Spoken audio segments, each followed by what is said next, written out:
안녕하세요. 오늘은 내가 상상하면 현실이 된다고 하잖아요. 내가 상상하면 현실이 되는데 어떻게 상상했을 때 더 현실이 될 가능성이 커지는지 그 부분에 대해서 읽어 드릴게요. 나를 타인처럼 바라보면, 나를 타인처럼 바라보면 완전히 바뀐다. 완전히 바뀌고 싶은 분은 나를 타인처럼 바라보는 겁니다. 나는 오하이오 주립대학의 리비 교수가 실시한 실험이 떠올랐다.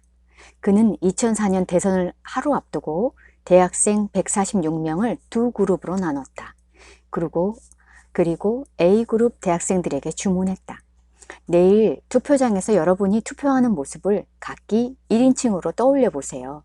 즉, 나는 투표 용지에 후보를 찍고 있어 와 같은 식으로 1인칭인 나의 시각으로 내 모습을 상상하라는 것이었다. 학생들은 시키는 대로 눈을 감고 자신들이 투표장에 걸어 들어가 투표 용지에 후보를 선택하는 장면을 각기 자유롭게 상상해 보았다. 몇 초씩 반복해서 상상하든 몇 분간 지속적으로 상상하든 그건 자유였다. B그룹 학생들에게도 그런 방식으로 자유롭게 상상하도록 했다. 단지 3인칭, 저 사람, 내가 아닌 다른 사람, 저 사람의 시각으로 상상하도록 한 것만 달랐다.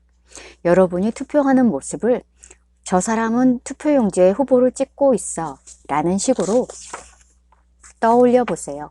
자신을 남으로 보는 겁니다. 자신을 남으로 보는 겁니다. 이튿날 두 그룹 사이에는 어떤 차이가 나타났을까? 이튿날 두 그룹 사이에는 어떤 차이가 나타났을까?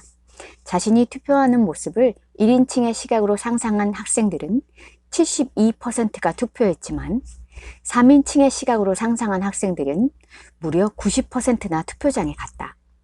조사 대상이 아니었던 다른 학생들의 투표율은 20%를 밑돌았다. 단 한 차례의 상상만으로도 이런 놀라운 차이가 나타났다. 반복할수록 투표율은 더욱 높아진다. 이 실험은 중요한 메시지를 던진다. 나의 행동을 변화시키고 싶다면, 내가 원하는 새로운 행동을 머릿속에서 이미지로 그려 바라보라는 것이다. 그럼 관찰자 효과에 따라 그 이미지가 현실로 나타난다. 그런데 이미지를 어떤 방식으로 그리느냐에 따라 또 차이가 난다. 나를 나라고 상상하는 것보다 나를 남이라고 상상하는 게 훨씬 성공률이 높다. 나의 행동을 변화시키고 싶다면 내가 원하는 새로운 행동을 머릿속에서 미리 이미지로 그려 바라보라는 것이다. 그럼 관찰자 효과에 따라 그 이미지가 현실로 나타난다.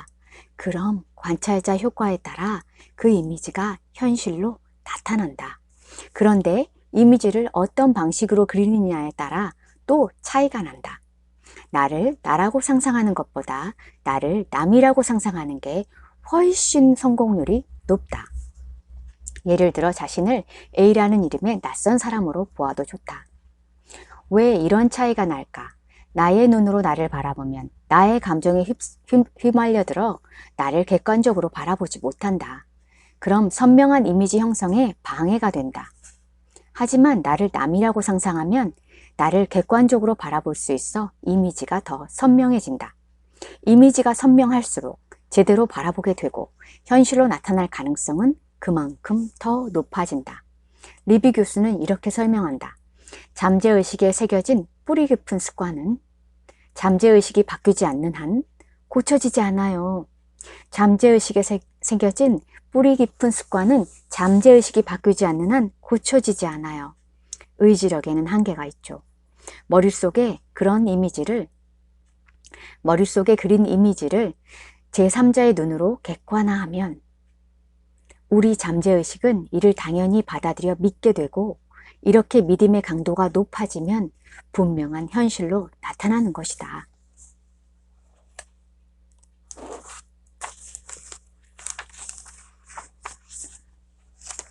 한 남학생은 발표할 때만 되면 좌불안석이었다. 연신 헛기침을 해대고 손을 비비적거렸다. 연단에 나가서도 벌건 얼굴로 더듬거리기 일쑤였다. 그러니 의사 전달이 제대로 될 리 없었다. 그 모습을 보니 불현듯 내가 무대 공포증에 떨던 순간이 떠올랐다. 방송국에 들어가 10여 년쯤 됐던 때였다. 어느 날 보도국장이 찾았다. 바쁘지? 다음 주부터 저녁 뉴스 프로를 강화할 계획이네. 자네가 앵커 좀 맡아줘. 당시 나는 정치부 기자로 총리실 취재를 담당하고 있었다. 사실 그 일만으로도 바빴다. 하지만 새로운 경험을 해보는 것도 기회라 생각했다. 하지만 막상 방송할 날이 바짝 다가오자 나도 모르게 떨리기 시작했다. 바로 전날 밤에는 잠을 못 이루고 뒤척거렸다. 생방송하다가 말을 더듬기라도 하면 무슨 망신이지? 방송사고가 나면 어떡하지? 총리실에 나갔다가 돌아와 초긴장 상태로 10분 동안 일찍 스튜디오에 들어가 앉았다. 마이크와 이어폰, 큐시트 등을 확인하고 나니 마음이 좀 놓였다. 드디어 생방송의 시작을 알리는 큐 신호가 들어왔다. 여러분 안녕하십니까? 라는 인사말과 함께 헤드라인 몇 개를 읽었다. 그리고 첫 앵커 멘트를 끝내고 해당 기자의 리포트가 나갈 때 한숨을 돌렸다. 그러고 나니 긴장도가 확 떨어졌다. 그 다음부턴 쉬웠다. 그때 느낀 건 역시 한번 해보고 나면 안 떨린다는 사실이었다. 방송 시작 전 내가 그토록 떨렸던 건 어떤 상황에서 어떤 말을 해야 할지 한 번도 해보지 않았기 때문이었다. 한번 해보고 나면 왜 안 떨릴까? 그건 내가 어떤 상황에서 어떤 말을 해야 할지 분명하고 선명한 이미지가 그려지기 때문이다. 그건 내가 어떤 상황에서 어떤 말을 해야 할지 분명하고 선명한 이미지가 그려지기 때문이다. 즉, 미래의 행동이 선명한 이미지로 그려질수록 떨리지 않게 되고 자신감을 갖게 되는 것이다. 즉, 미래의 행동이 선명한 이미지로 그려질수록 떨리지 않게 되고 자신감을 갖게 되는 것이다. 선명한 이미지는 완벽한 리허설이 만들어낸다. 세계적인 명연설가였던 미국의 존 F 케너디 대통령은 대중연설이 계획된 전날은 잠자리에 들기 전 반드시 상상 속에서 연설을 하곤 했다. 머릿속으로 연단에 올라선 자신의 모습을 떠올리면서 약 10분 동안 연설 내용을 쭉 훑어보는 것이었다. 연설 내용뿐 아니라 연설 속의 상황도 세세하게 그렸다. 청중들이 환호하는 모습, 자신이 취해야 할 제스처, 미소, 목소리 톤까지 구체적으로 그렸다. 이것을 지겹다는 생각이 들 정도로 연습하고 나면 떨리는 마음은 멀찌감치 달아나고 어서 빨리 연단에 서고 싶어 안달이 나기 마련이었다. 여기서 특이한 점은 그는 상상 속에 반드시 청중을 등장시켰다는 점이다. 여기서 특이한 점은 그는 상상 속에 반드시 청중을 등장시켰다는 점이다. 캐나다 요크 대학의 베스케스 교수는 상상 속의 청중이 어떤 차이를 만들어내는지 실험해 보았다. 그는 대학생들에게 이렇게 말했다. 오늘은 3분씩 자유 연설할 시간을 주겠습니다. 각자 마음속으로 리허설을 해보세요. 그는 학생들을 두 그룹으로 나눴다. A그룹에게는 이렇게 말했다. 자신의 모습을 1인칭으로 바라보며 리허설하세요. 즉, 자신을 나의 시각으로 보는 겁니다. 반면 B그룹에게는 자신을 3인칭으로 바라보라고 했다. 자신을 청중과 함께 남으로 바라보는 장면을 상상해 보세요. 여러분 스스로도 청중이 되는 겁니다. 리허설이 끝난 뒤 학생들에게 물었다. 자, 리허설이 끝났죠? 여러분은 이제 얼마나 성공적으로 연설을 할 수 있을까요? 성공에 대한 자신감을 1에서 10까지의 점수로 매겨보세요. 1인칭의 눈으로 자신의 리허설을 바라본 A그룹은 평균 5점 정도의 자신감을 보였다. 반면 청중과 함께 자신의 리허설을 남의 눈으로 객관화시켜 바라본 B그룹은 평균 9점이 넘었다.